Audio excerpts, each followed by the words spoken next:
Welcome to TVRealm Podcast, episode number 5. I am Max Reno. Alongside me is Sarah Stockdale, and we have a very special guest, a former survivor from Survivor Micronesia. It's Erik, and I don't know how to pronounce your last name. Reichenbach. I think that's how it goes. Yeah, that's what I thought too. Erik Reichenbach, the dumbest survivor to ever play. Nice. And Erik, we thank you for finding time to come onto our podcast. Yeah, no problem. And so, I don't really know how to start this one. I mean, this is very different. Well, you guys have been watching the episodes, right? You've seen the first and the second so far, right, of the new season? Yeah. Yes. What did you guys think at first? Well, I thought it was good. I was a little shocked to see Christine go. I thought it might have been Michaela, but I wasn't too shocked. I predicted her. Yeah. I'm amazed that Brandon Hance was so obsessive. His obsession was just, at least what they showed of it, is just intense. I couldn't believe how much airtime they gave to that. Yeah, and him revealing his secret and everything, that was crazy too. Yeah. He's got a lot of stuff going on. I mean, he's kind of all over the board. Like, he's obsessive about a couple different things, like not lying to Coach and not lying to anybody for that matter at Tribal Council. Yeah. He's trying to redeem the Hance name.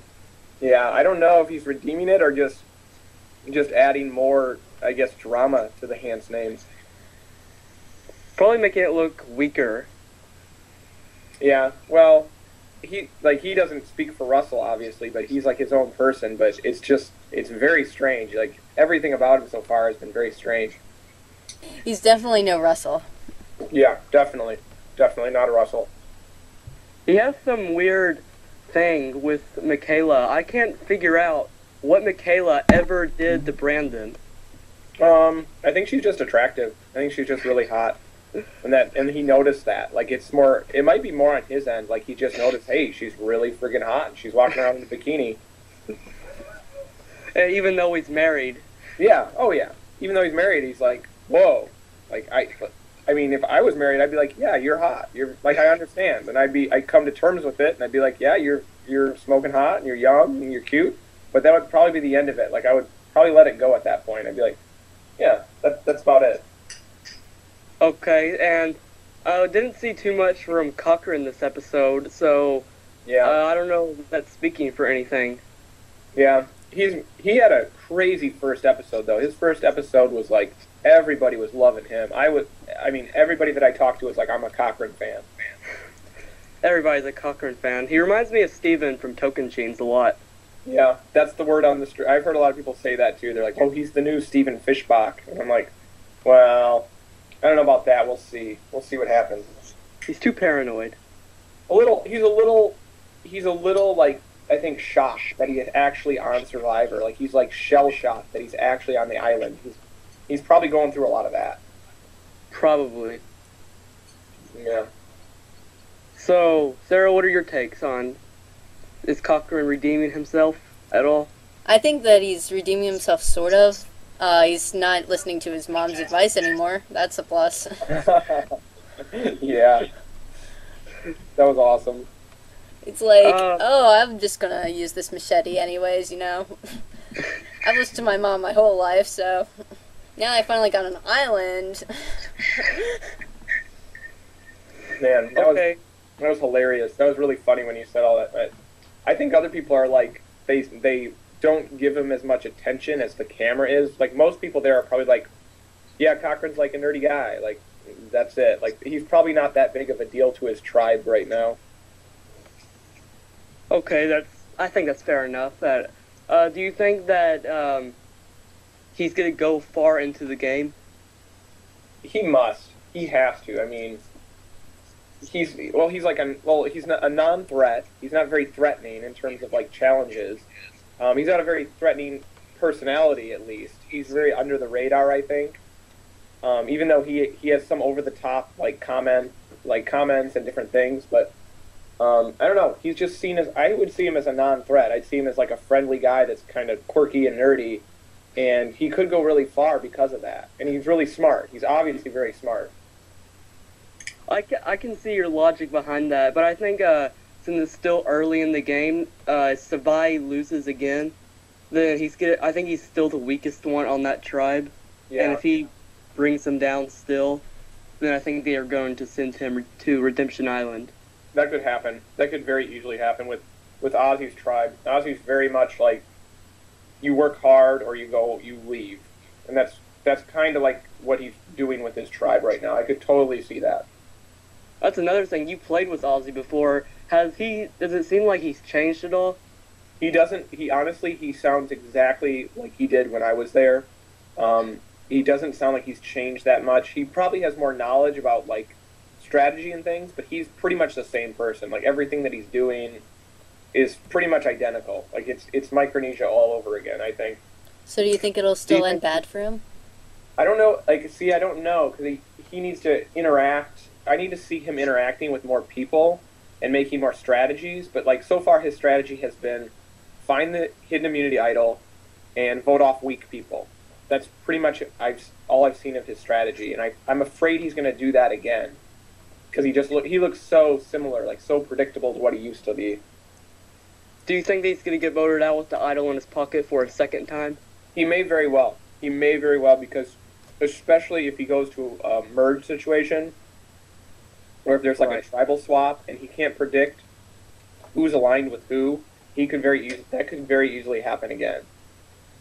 I can see that happening. He isn't the smartest Survivor player to ever play, that's for sure. He's very sharp and he has lots of skills in the wilderness, but like I think a lot like me, like I don't look at strategy as much.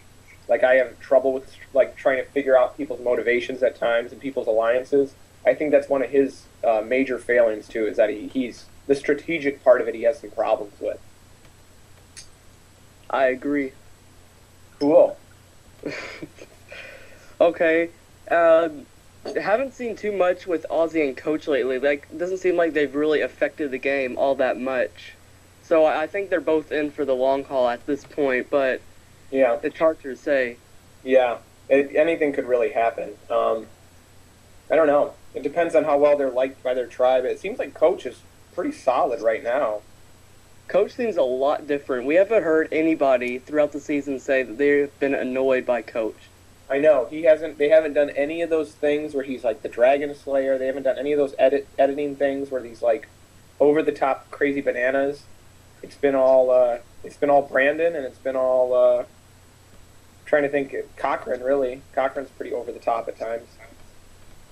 Okay, what do you think of Jim's 3+2 alliance or plan? That's interesting. When I was watching it, I rewatched it today, and I noticed that whenever people go fishing in Survivor, you should be super suspicious of them, because every time I've been on a boat in Survivor, like when we would go fishing all the time in the boat, in the outrigger or whatever, everybody would want to talk strategy. Like every single time. I did no fishing. All I did was talk gossip and strategy with other people. So it's almost like a Survivor code or something go out fishing and then talk strategy. Don't actually fish. Yeah, going fishing really means we're going to go dish about everybody who's not going fishing. And then we're going to look good when we bring back fish because one of us went fishing and actually caught something. So it's really bizarre. Like every single time we've gone fishing, that's happened. Do you think that it's actually going to work for Jim? Because Keith and Ozzy have already talked, and Keith mentioned that. Yeah, it depends on. Some people play the fence pretty well. Some people are like they just keep all the knowledge inside. I don't know what Keith's doing. Keith is looking at Ozzy as his number one guy, I'm sure, but it's good to know all that knowledge and not say anything. So I think that's what's happening. Like, I don't know. It's going to be interesting to see how it plays out. Definitely. Sarah, do you have any comments? I think all was said. It's so funny though, because I'm like I'm supposedly the dumbest driver ever. I was the dumbest until JT showed up on Heroes vs. Villains, but I've really studied the game a lot. Like I've watched a lot of the show, and I don't know, it's just, I thought when I went on the show that you could just study human behavior, like human psychology, and do well. But that's not the case at all. You really need, like, it helps to know human psychology and the way people think and their motivations, but you really need to watch Survivor and talk to other survivors about it to know the game. Like that's one of the toughest parts for me to figure out is all the strategy. Now let's go back to the dumbest move in Survivor history. Was there a strategy behind that? There was, but it was so ludicrous that it was like when I think about it now, it was like you must have been on beetle nut the whole time you were there because the strategy behind it was ridiculous and it just wasn't going to work. Basically, it was me and the 4 women, Natalie, Suri, Parvati, Amanda, and Parvati and Amanda were very tight. They were very, very. They were like BFFs. Like I remember Amanda saying she would never vote for Parvati, and so I won a bunch of challenges in a row, and the girls started to treat me like crap after being friends with me for so many days, and it really got to me emotionally. It really like wore me out. And so we're close to the end, and I told pretty much everybody I was going to take them to the end, which was I was just telling them it to get them to shut up and leave me alone. And they all talked to each other, and they said, Eric's full of crap. And Natalie and Suri really got on my case about it, and Natalie made me feel like just awful because she was from my original tribe. But anyway, long story short, I had talked to Natalie and Suri about the fact that Parvati and Amanda were very close and that they were going to go to the end together. And I said to them, we should all vote as a set of 3 on one of them, preferably Parvati at the time. Well, they couldn't trust me anymore. Natalie and Suri couldn't trust me anymore, so they needed me to give one of them immunity so that I could earn back their trust and they would help me vote out Parvati.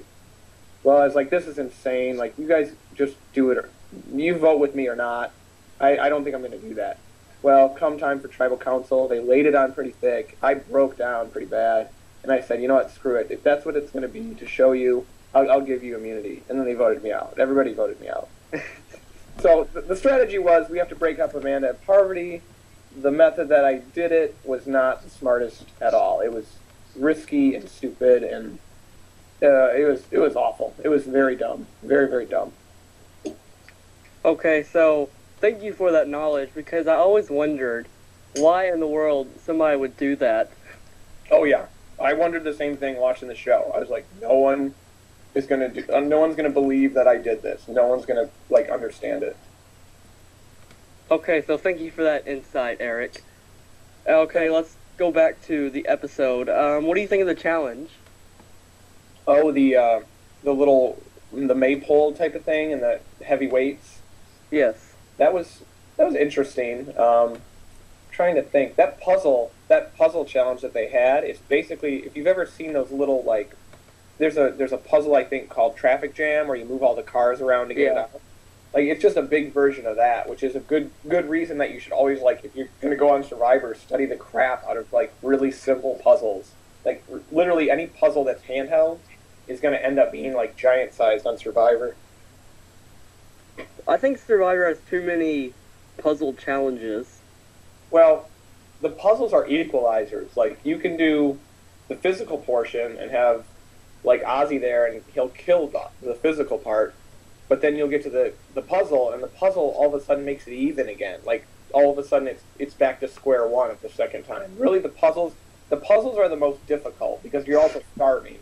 You're also starving, and you're not thinking very, very good. That's true, but we haven't actually seen, like, an actual water challenge since your season. I know. I kind of am bummed about that. I like the water ones. Okay, so Sarah, what is your comments?